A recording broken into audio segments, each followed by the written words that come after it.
Well, after I finished my big career, so to speak, as a choreographer, I decided to give much more time and energy to young artists. So it was back in 2008, I believe, I started a choreographic center in the south of the province of Burgenland, where we are now, with the Artists in Residence program. And I hosted so many. We had a lovely old factory with a big studio and an apartment that could sleep 6 people. And I hosted a number of Italians as well, including Silvia Grebaudi, Giorgia Nardin, other people from Italy, all over the world.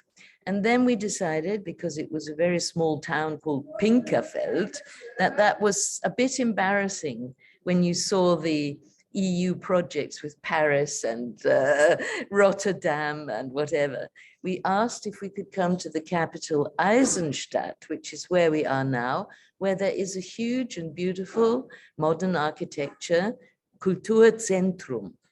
And that has a stage, and they have events. Let's be honest, they're more interested in more events like show dance and cabaret, and we asked if we could just be nomads in this building.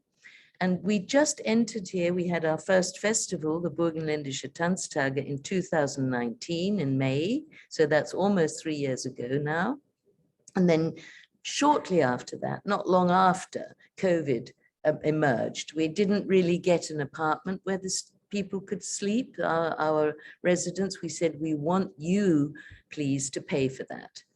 And they didn't. So we said, we're taking our time. And then came COVID. And this is the beautiful news, because apart from Dana Casperson, who is the wife of William Forsyth, who gave a workshop at the very end, just before COVID started, with here in conflict resolution with some beautiful people.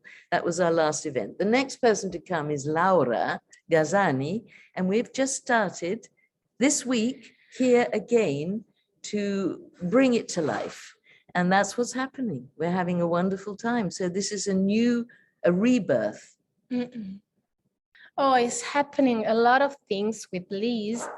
It seems we met each other for years, but our first meeting was in the Emotion in 2019 in Bassano, and our second meeting is here. So we supposed to work on my opera Walter, but now we are working on me as a performer. Liz, it's super nice with me because she helped me to be a nice performer, you know, and sometimes only a choreographer seems like you're losing a bit your heart as a dancer and as a performer. So here we are working on it, and she create an occasion for me also to work as a choreographer with a nice girl. She's coming tomorrow. Her name is Flora. So now it could be really interesting how to meet my practice as a performer with Liz, who is leading me, and how can I lead a girl here that she create a meeting with me, and so me as a choreographer with her, like an international meeting. And for me, it's super interesting and super nice because everything was super unexpected.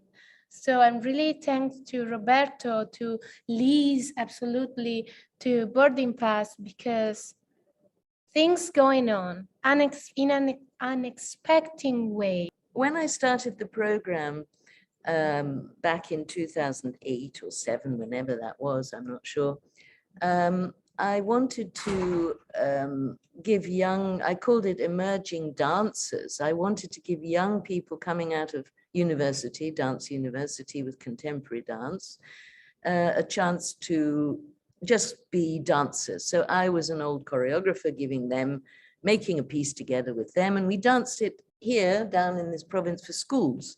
So they would just get out and perform. And that was a while ago, of course, now, and many of them have developed.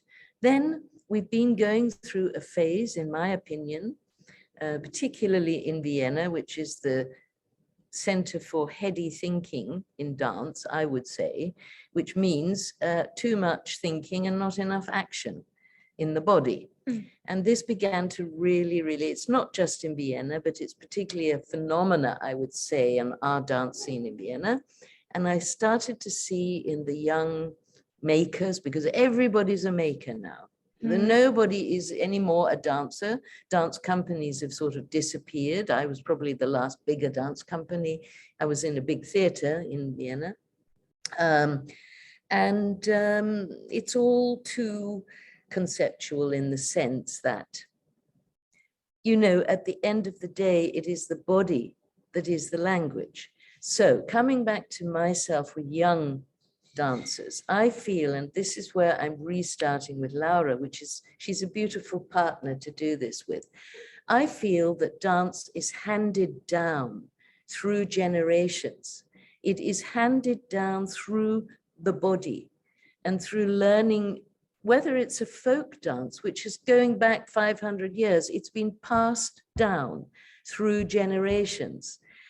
If you go to ballet, it's transformed, but it has been passed down, the ballet technique, from generation, from teacher to pupil to dancer.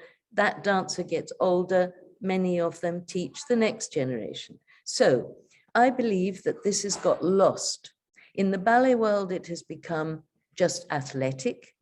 It is gymnastic. I do not see the culture of ballet as it was created in my day when I was a ballet dancer. I was a member of the Stuttgart Ballet. I trained at the Royal Ballet School. I left ballet behind to do theater, dance theater, because I like real people and real motion and real gesture. And so my object, what I would like to do here is pass on what I've learned my whole life as a dancer. When I started to learn professionally in London, aged on my 12th birthday, actually, till now, I'm passing my experience now through the body and not necessarily through dramaturgs who speak. I do appreciate dramaturgs. My husband was my dramaturg. He gave me books to read, philosophy. We talked to give me ideas. But at the end of the day, it is our body, our way of speaking. And I want to see this coming back into contemporary dance field or whatever. I have a lot of expectation, but in the meanwhile, I have no expectation, you know, because now I'm in a period in which I'm looking for humans to be on stage. And I really need to feel something also when I'm an audience. That's why with my new opera Walter, I'm looking for a space to share something, to do an experience with someone else, like to create a ballroom in which something happened, not only dance, just an exchange of something, emotion, thoughts, experience between human. So my expectation is to coming back in Italy with, of course, a big experience that I've done with my body, because being a choreographer mean also to pass your poetic and your body movement to someone else. But if you don't experience it with your body, you can't talk your language to someone else. Also because I think really strong that as we talk different languages, so if I speak in English, I can have a different mood. If I speak Italian, you can have different feelings from me. If I speak Spanish, another one. So what if I speak a different language with my body or with something else? So what's language? And what I mean about speak different languages on a stage, but not stage as a theater, but as a word and a street with people that speak different languages. So my expectation is obviously come back in Italy with different language and with strong thought about my movement and my poetics and how can I pass things through my dancers.